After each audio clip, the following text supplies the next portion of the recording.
अध्यात्म विज्ञान कोई धर्म या संप्रदाय नहीं है, ये स्पिरिचुअल साइंस है जो कुदरत के कानून पर आधारित है।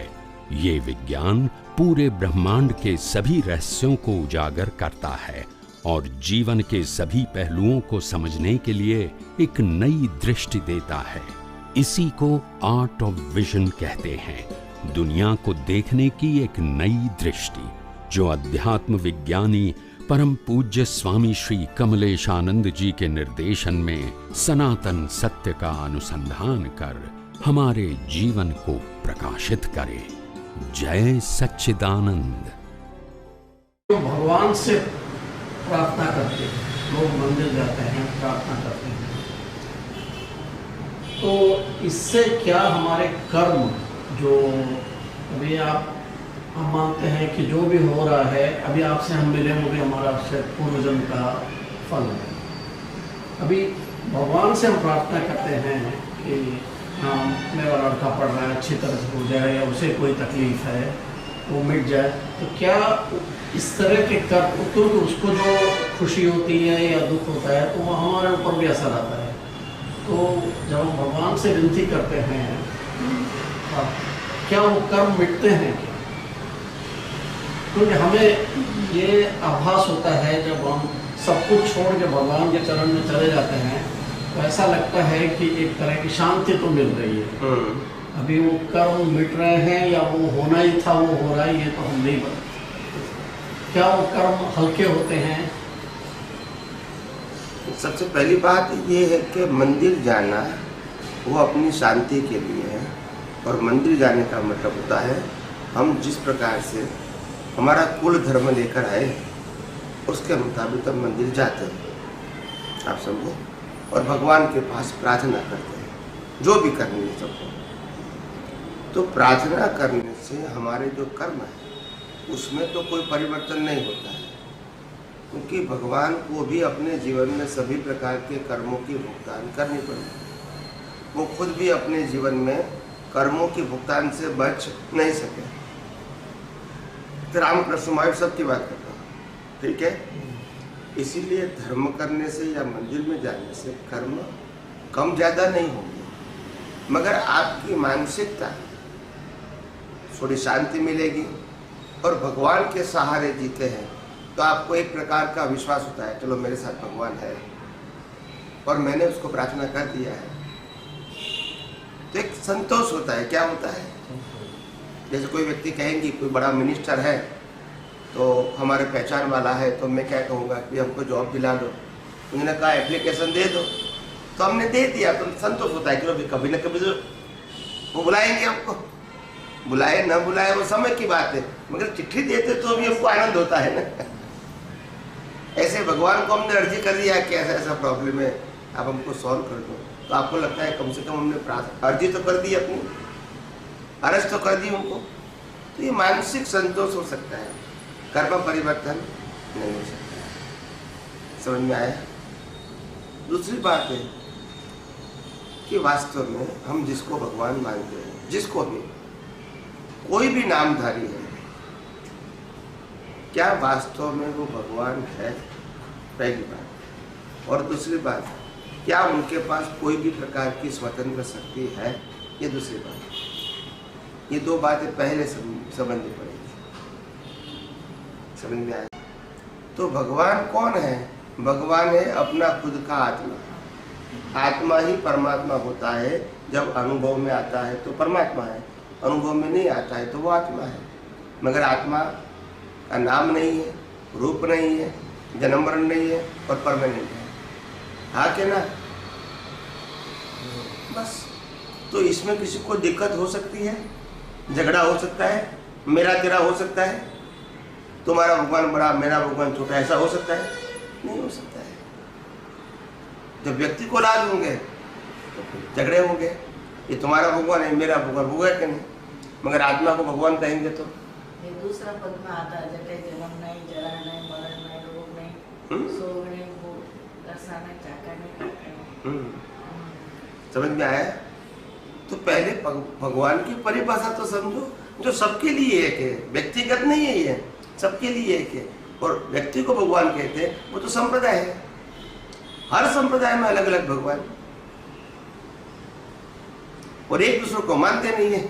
मानते नहीं है।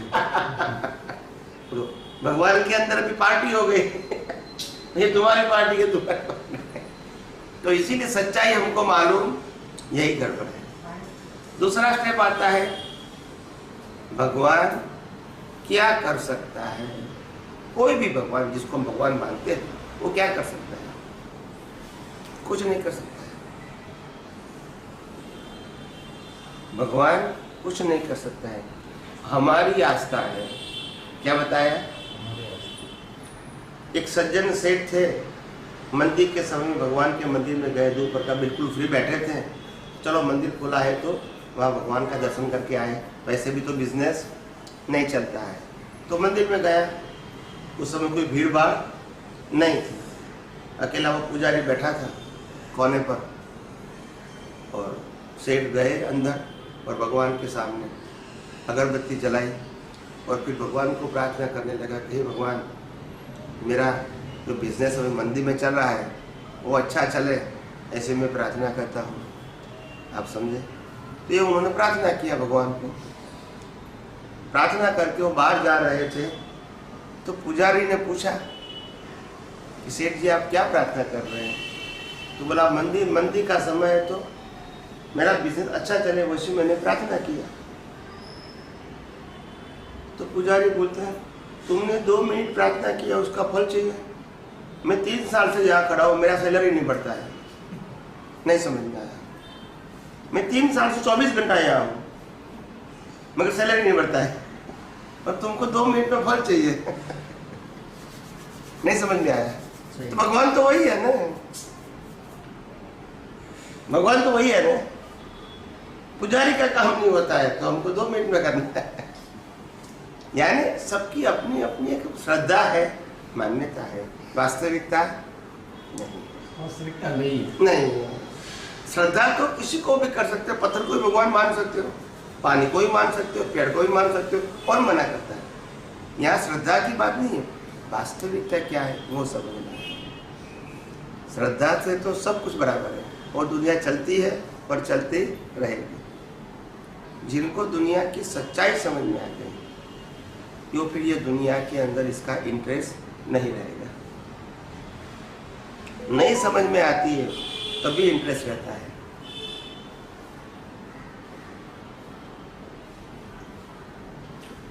आपके कहने का मतलब है मंदिर जाना वास्तविकता नहीं है। मंदिर जाना अवास्तविकता नहीं है। मंदिर में भगवान है, वो सिर्फ श्रद्धा की बात है और हमारी धार्मिक परंपरा है, सच्चे भगवान नहीं है। मंदिर तो भगवान भी हम लाए, मंदिर भी हमने बनाया, प्रतिष्ठा भी हमने करवाई, पूजा भी हम करते हैं, आरती भी हम करते हैं, और अगर कई साल के बाद खंडित होती है तो उसको उठा के दूसरी भी हम ही लगाते हैं। नहीं समझ में आया। सही है कि गलत है? सही है। यानी भगवान का जन्म और मृत्यु ये सब हमारे हाथ में हो गए। बोलते हैं प्रतिष्ठा होती है तो जब परमाणु उसमें आ जाता है तो ऐसा तो बोलना पड़ेगा ना। जब जिंदे व्यक्तियों को बदल नहीं सकते तो पत्थर की मूर्ति को बदल सकेंगे? अगर कोई गुरु कहता है कि मैं अपने शिष्य को समझा नहीं सकता, जो जिंदा है, तो पत्थर को बदल सकते हैं। मगर श्रद्धा की बात अलग है। श्रद्धा की तो दुनिया में किसी को भी करने का अधिकार है, श्रद्धा की बात नहीं है। हमको सिद्धांत क्या है, वास्तविकता क्या है वो समझना है, क्योंकि हमको भ्रांति तोड़ना है। क्या करना है? मंदिर में नहीं जाना वो इम्पोर्टेंट नहीं है। मंदिर में जाना ये हमारा कुल धर्म है। क्या है? कुल धर्म। और हम बातें करते कुल धर्म तो चलता रहेगा, मगर दृष्टि के अंदर मूल धर्म समझ लो, खत्म हो गई बात। तो मूल धर्म तो दृष्टि का है और कुल धर्म क्रिया का है, तो दोनों में झगड़ा नहीं है। तो अपन आर्यन देव को क्यों नमो मित्रा का सब बोलते हैं, आर्यन देव को बुलाते हैं? वो रिस्पेक्ट करते हैं। क्या करते हैं? रिस्पेक्ट करते हैं, क्योंकि सब ये पंच परमेष्ठिक हैं, सभी ने जो पुरुषार्थ किया वो मुक्ति के लिए किया, और हमको भी वहाँ जाना है तो इसको रिस्पेक्ट करते। रिस्पेक्ट जैसे आप बिजनेस करते हैं तो आपके लाइन के 5 व्यापारी यहाँ आएंगे तो आप मिलने के लिए जाओगे नहीं जाओगे, और कोई आए तो आप नहीं जाओगे, आपकी लाइन के हैं। अगर आपका कपड़े का बिजनेस है और कोई यहाँ फर्नीचर का बड़े बड़े व्यापारी आएंगे तो आप जाओगे नहीं जाओगे, आप समझे कि नहीं? तो दूसरे के विरोधी नहीं है मगर आपका कंसर्न नहीं है। तो ये पंच परमेश्वर का मतलब होता है, उन्होंने भी अपना जीवन मुक्ति के लिए बिताया और हम उसी रास्ते पर आगे जाना चाहते हैं, तो इसको रिस्पेक्ट करते हैं क्योंकि हमारी लाइन एक ही है, आप समझे, इसीलिए करते हैं। इनकी पूजा करने की बात नहीं है, इनको रिस्पेक्ट करते हैं, आप समझे, रिस्पेक्ट कहो, विनय कहो, जो भी। समझ में आया? समझ में आया। अभी हमारे धर्म और उसमें कितने ही मतलब क्रियाक्रम, हम जैसे ब्राह्मण है तो ये माना जाता है कि संध्या वंदन करो, ये आचार करो। अब ये सब हमारे पूर्वजों ने लिख के रखा है, ये धार्मिक परंपरा है, इसमें कोई सच्चाई नहीं यदि है। हम ना करें तो कुछ नहीं होगा। आप देखो हिंदुस्तान में सब लक्ष्मी पूजन करते हो और लक्ष्मी के लिए दौड़ रहे हैं। अमेरिका में कोई नहीं करता है, सबके घर में लक्ष्मी है, बोलते नहीं है। तो सच्चाई को तो मानना पड़ेगा ना। मैं सच्चाई की बात करता हूँ, मैं ऐसा नहीं करता हूँ कि आप लक्ष्मी पूजन नहीं करो, ये मेरा सब्जेक्ट नहीं है। आपकी मान्यता है, आपकी श्रद्धा है तो करो, मगर सच्चाई तो समझो। मेरा कहने का मतलब यह है कि जो मान्यता है वो करो और उससे फायदा नहीं होगा। सच्चाई को समझो साथ, सच्चाई को समझो, ताकि कल अगर हमारे प्रयास के बाद भी सफलता नहीं मिले तो इसको डांटने की जरूरत नहीं है। ये भगवान है, मैंने कितनी पूजा किया, कितना पूजा पाठ किया, आरती किया, नैवेद्य फल चढ़ाए और कुछ फल नहीं मिलता है, ऐसा आप कंप्लेंट नहीं करोगे। जो आपने सच्चा ज्ञान आपके पास विजन में है तो, और नहीं है तो क्या करेंगे। कितना मेहनत किया। एक चाचा थे तो उन्होंने प्रश्न किया था कि स्वामी जी मैंने 50 साल तक मेरे घर के अंदर मंदिर बनाया मार्बल का और हर रोज भगवान की मैं पूजा करता हूँ 50 साल से कंटिन्यूअस। रोज भगवान को पानी से दूध से नहलाना, चंदन से पूजा करना, उनकी आंगी करना, मुगट लगाना, आरती करना, सुबह शाम दोनों टाइम वहाँ फल फूल रखना, दीपक जलाना, ये सब कुछ मैं 50 साल से करता हूँ और रोज में 1 घंटा देता हूँ पूजा के लिए। कितना? 50 साल से। फिर भी कभी वो प्रकट नहीं हुए। बोला इतनी साधना मैंने पत्नी की किया तो वो खुद प्रकट हो जाती। यानी कहने का मतलब यह है 50 साल के बाद इसको ज्ञान हुआ कि ये कुछ फल नहीं देते। तो हमारी श्रद्धा है वो अलग बात है। वो क्या कहता है कि मैं फल, वो कहता है मूर्ति। तुम मानते तो क्या करोगे? उन्होंने कहा कि मैं फल दूंगा और नहीं देगा तो गलती, ये तो आप मानते हैं। आप समझे कि नहीं? तो आपकी मान्यता है और मान्यता के हिसाब से गलत हुआ तो वो उनकी जिम्मेदारी, आप समझे ना? और इसीलिए हमारी श्रद्धा है तो कुछ भी करो, कौन मना करता है? श्रद्धा से करेंगे तो फल मिलेगा। श्रद्धा से करोगे या श्रद्धा से ना करोगे फल तो नहीं मिलेगा। फल अपने कर्मों के मुताबिक मिलेगा। क्या बताया? ऐसे करें तो शांति मिलेगी, अपने को शांति मिलेगी, संतोष मिलेगा। चलो भगवान के मंदिर में गए, हमने प्रार्थना कर लिया, कभी न कभी तो काम होगा, ऐसा करके हम विश्वास करके चलते हैं अपना जीवन। आप समझिए? मगर कुदरत क्या कहती है? जैसा आपका कर्म होगा वैसा ही फल मिलेगा। रामकृष्ण महावीर भी अपने जीवन में अपने भुगतान को बदल नहीं सके, क्योंकि कर्म सत्ता के आगे किसी की चलते ही। समझ में आया ये बात? तो कर्म सत्ता पावरफुल है, तो कर्म करेंगे तो फल तो भुगतान करनी पड़ेगी। भगवान नहीं मानो तो भी करनी पड़ेगी, मानोगे तो भी करनी पड़ेगी। सिर्फ मानसिक डिफरेंस होता है। जब मैं मंदिर में गया और अच्छी भावना हुई, वो अच्छी बात है। मंदिर में जाना कोई गलत बात नहीं है। जिस अपेक्षा से जाते हैं वो अपेक्षा पूरी होगी वो जरूरी नहीं। आपके मन को संतोष मिलेगा कि मैंने मंदिर में जाके प्रार्थना कर दिया। अभी ये तो कर्म की बात कर रहे हैं, ये पूर्व जन्म के कर्म की बात समझ गए? इस जन्म के कर्म की बात नहीं है कि इस जन्म के कर्म का भी फल, अभी हमने छोटी उम्र में कुछ अच्छे कर्म किए या बुरे कर्म किए, उसका फल इसी जन्म में भुगतना पड़ेगा या अगले जन्म में ही होगा? ये आपका पूरा जन्म है, ये जन्म वो पैदा होने से पहले ये पूरी लाइफ की डिजाइन पक्की हो चुकी है सबकी। क्या बताया? पहले ही हो। केवल ज्ञानी की भी डिसाइड हो गई कि ये व्यक्ति को केवल ज्ञान कब होगा, कौन सी जगह पे होगा, कौन से प्लेस पे होगा, वो भी डिसाइडेड। निर्वाण कब होगा वो भी डिसाइडेड।